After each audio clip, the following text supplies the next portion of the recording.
Salut frères et sœurs, restez bénis. Donc, je vais faire des vidéos là où je vais raconter mes pires erreurs que j'ai pu commettre en Christ.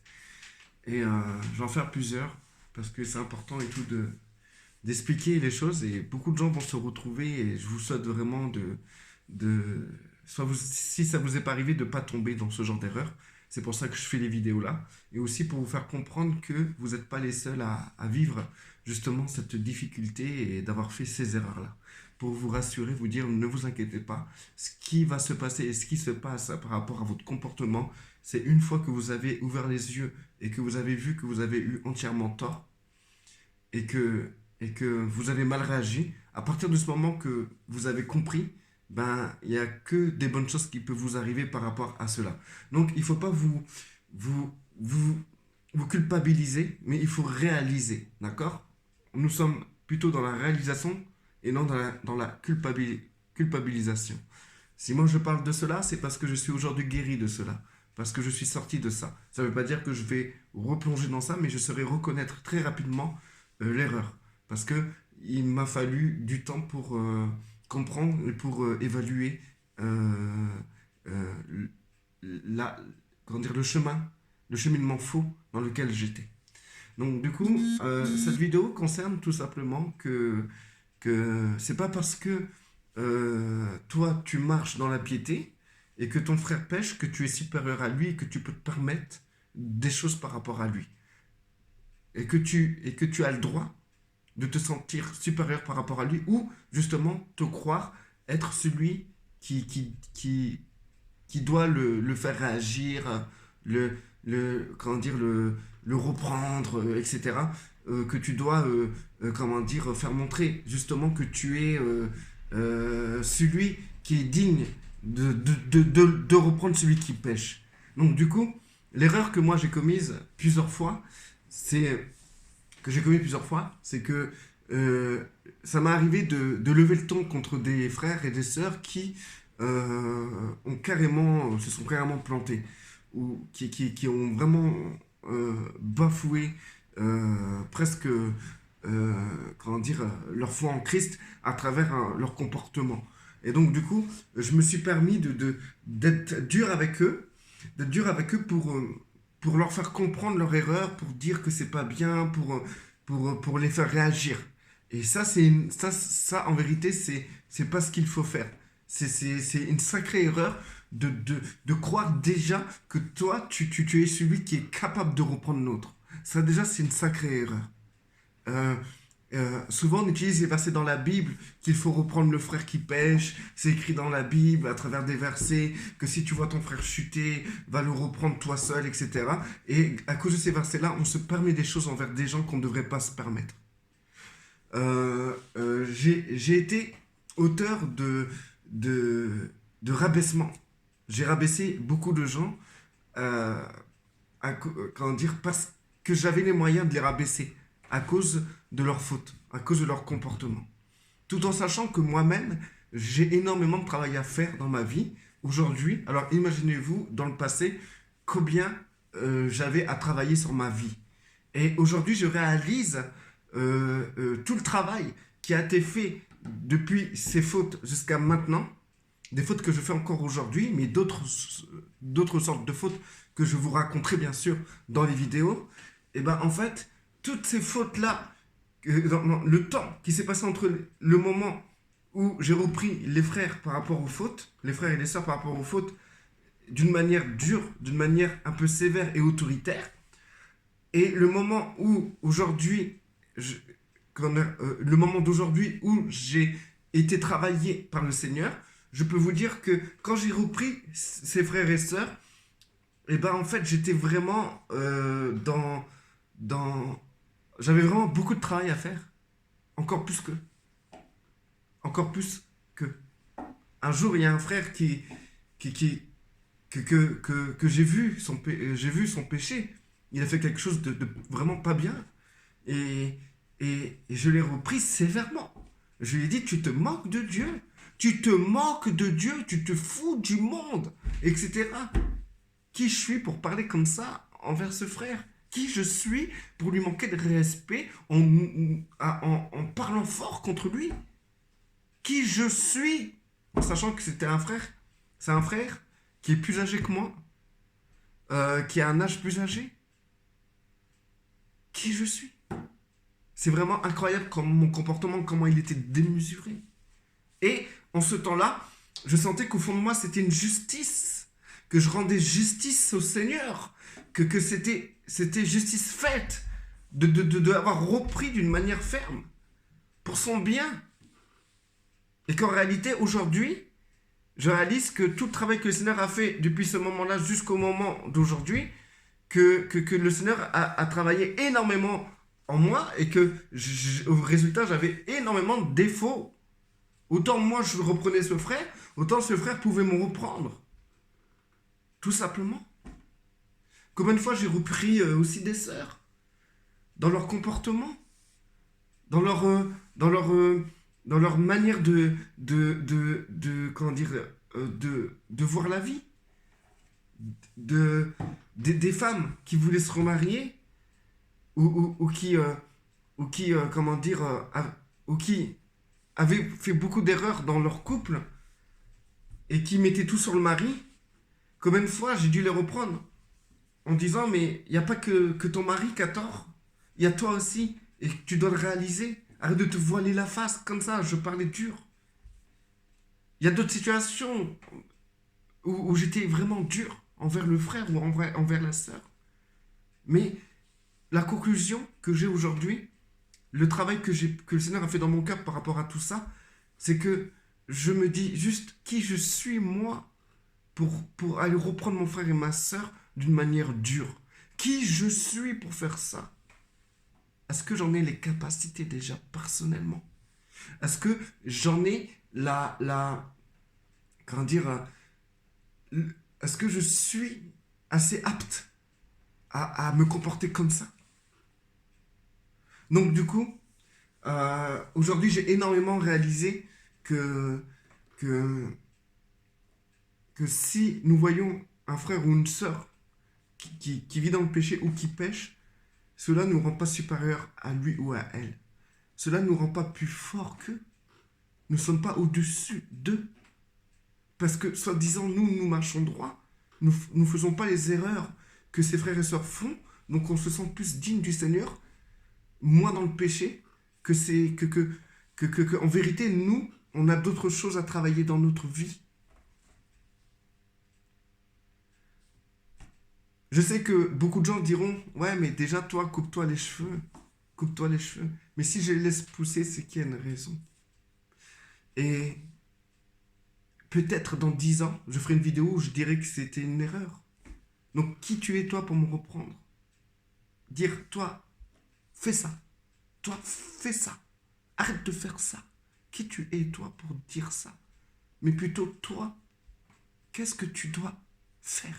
Ou qu'est-ce que tu dois arrêter de faire?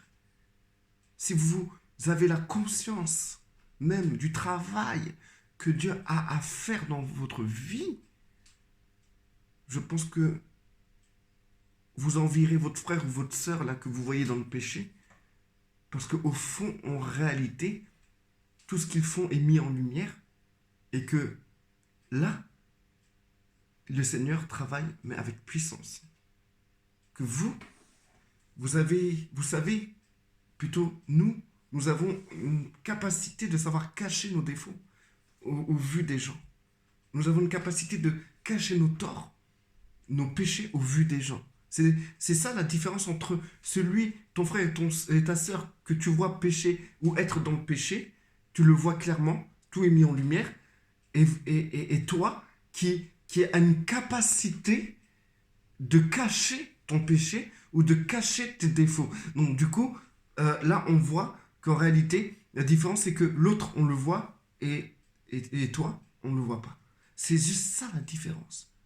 Quand tu vois un frère qui va venir reprendre un autre frère, tu es face à deux personnes. L'autre qui pêche et que son péché est mis en lumière, et l'autre qui pêche mais qui sait très bien cacher son péché et qui se permet de reprendre le frère qui pêche, qui pêche d'une manière claire et que son péché est mis en lumière. Donc en gros, il n'y a pas d'autre. En fait, si vous voulez, il n'y a pas de troisième solution. Et ça n'existe pas quelqu'un qui n'a pas de défaut et qui ne pêche pas. Ça n'existe pas. Donc, du coup, il n'y a que ces deux solutions-là. Si tu vois un frère qui paraît vraiment, il est pur, il est aussi pur que la neige blanche. Il est aussi blanc que la neige blanche. Dites-vous que c'est simplement un pur comédien qui sait bien cacher ses défauts. Tout simplement. Tout simplement. Il n'est pas mieux que celui qui pêche et que son péché est mis en lumière. La différence, c'est que son péché n'a pas encore été mis en lumière. Frère, si vous savez tout ce que j'ai à travailler dans ma vie, sœur, si vous savez tous mes défauts, mais j'ai quelque chose de bien dans tout ça. C'est que je suis quelqu'un qui ne se voile pas la face. Je suis quelqu'un qui est conscient de ma faiblesse. Je suis conscient de mes péchés. Je suis conscient de mes défauts. Je suis conscient de mon entêtement. Je suis conscient de ce qui ne va pas. Et je ferme pas les yeux face à ça. J'ouvre les yeux. Et c'est en ayant les yeux ouverts que je vois mon frère qui, lui, pêche, mais son péché est dans la lumière, qu'on le voit. C'est ces yeux ouverts qui me permettent de dire que ce frère-là, aujourd'hui, que Dieu le bénisse, que Dieu prend soin de lui et de son comportement, pour qu'il puisse vraiment, d'une manière lumineuse, montrer aux gens clairement que c'est terminé avec ce péché que tout le monde a vu. Toi nous qui savons rester dans l'ombre, dans cette ombre où nous pouvons faire des choses derrière les gens, parce que personne n'est dans notre tête pour voir quelles sont nos pensées les plus perverses.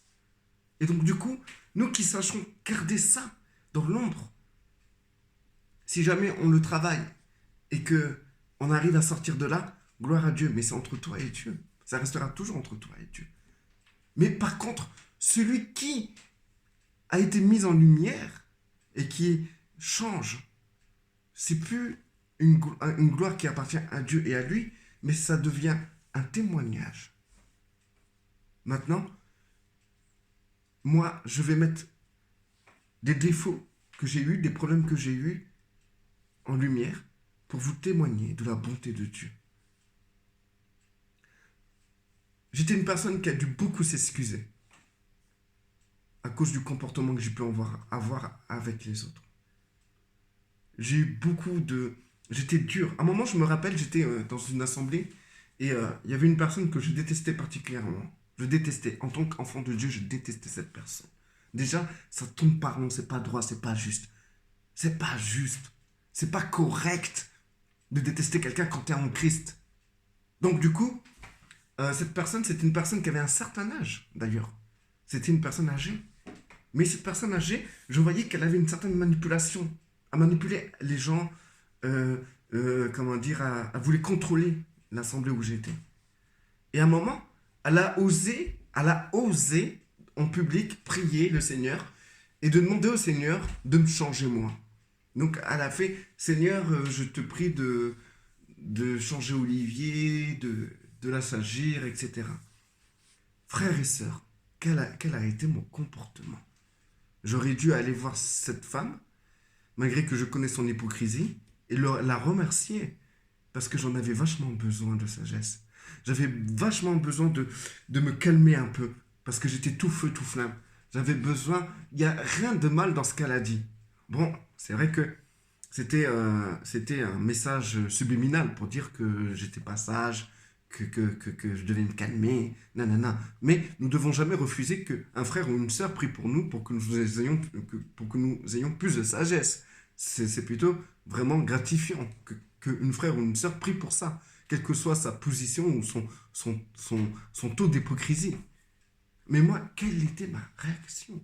Je te l'ai écrasé, cette femme.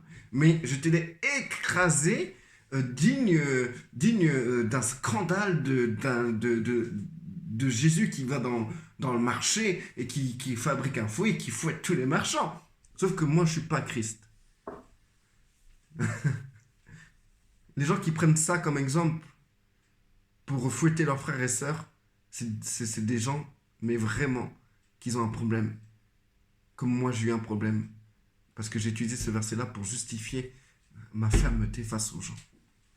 Donc du coup, j'ai crié comme ça dans l'assemblée à la fin, parce que j'ai voulu lui parler, il n'y avait pas moyen de lui parler, il y a même un mec qui est venu devant moi en disant tu veux faire quoi là?